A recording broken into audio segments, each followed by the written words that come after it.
complete a STEM. That's why it's called a STEM completion test. But they do this in two conditions.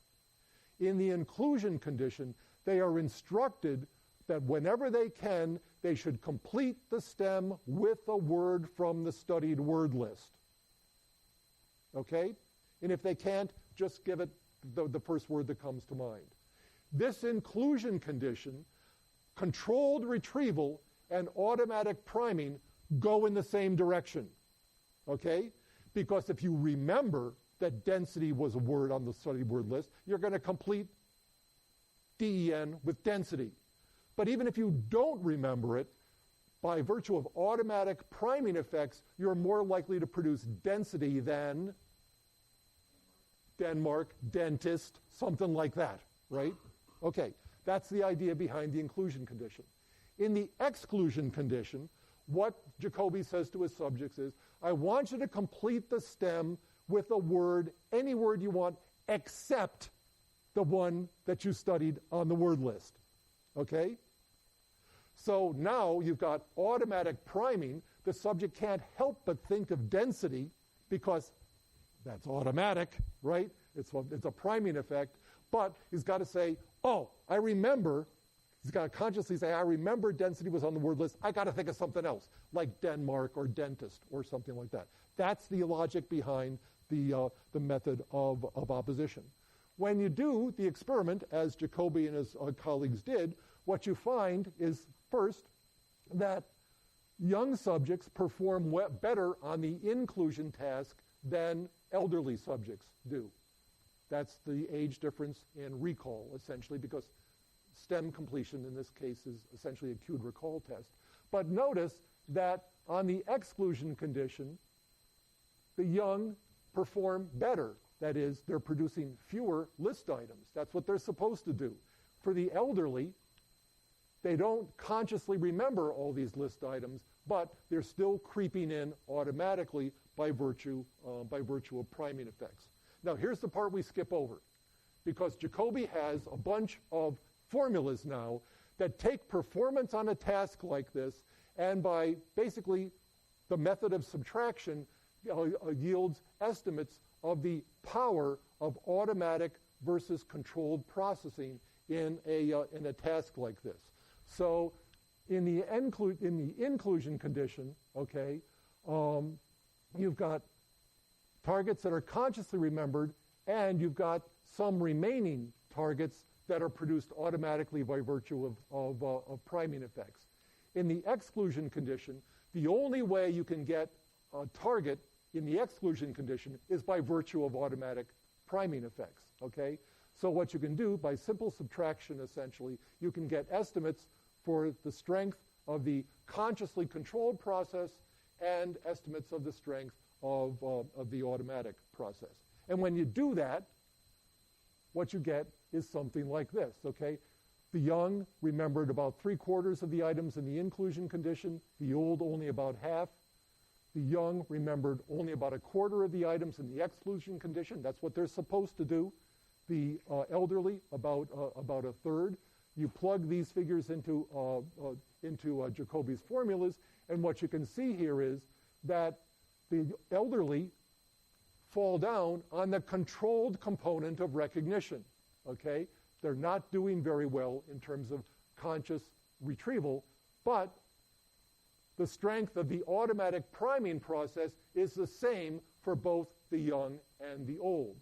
So the reason that there's no age difference in recognition is that actually both of them are performing it basically automatically by virtue of this kind of feeling of familiarity, and there's no age variance in that.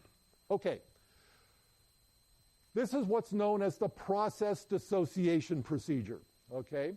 The process dissociation procedure uses various variants on the method of opposition to obtain estimates of the strength or the contribution of automatic and controlled processes to any task, a task like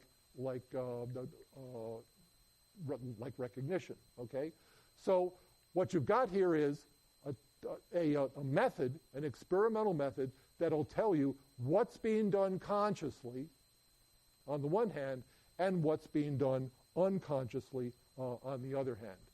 This technique has been around for about 20 years now, 25 years in fact, and has been widely used in cognitive psychology especially to obtain estimates of the strength of automatic, unconscious, and controlled conscious processes in various kinds of tasks, not just memory, but there have been a lot of memory experiments, believe me, okay? So again, this is just a depiction of this result that in terms of the conscious component, it's not very strong in the elderly, it's just fine in the young. In terms of the automatic component, they're of equal strength. There's basically age invariance here. Okay, so what we've got is a whole that is now a method, somewhat controversial. Okay, I talk about this controversy in the lecture supplements for those of you who are really interested in it. We're going to stick with Jacobi's method, okay, because it allows us to ask questions, answer questions that without it we wouldn't have any idea. The chief question is, how do we know when something is being performed automatically? How do we know what the strength is of automatic, unconscious processing compared to conscious, consciously controlled processing? That's the beauty of the process dissociation procedure, and it's something that we can use in a wide variety of experiments. Now, what's the controversy about? To make it very short, the general idea is that Jacobi assumes that automatic processes and control processes run off independently of each other. It's a variant on Kahneman's idea that there's a race, but they're independent of each other. They might not be independent of each other. It might be that automatic processes are somehow redundant with control processes, in which case there wouldn't be strict independence. People have quarreled about that. We're not going to get into that controversy here. And the reason for that is that the evidence from studies using the method of opposition and the process dissociation procedure basically converge on Jacobi's assumptions. Jacobi's response is the math works, right? If you do this, if you do these experiments, you get sensible results. You get the kind of results that we predict. There are alternative ways of doing this, but we don't have to worry about this now. Now, why did I put you through this? Because next time we're going to raise the old philosophical problem of free will.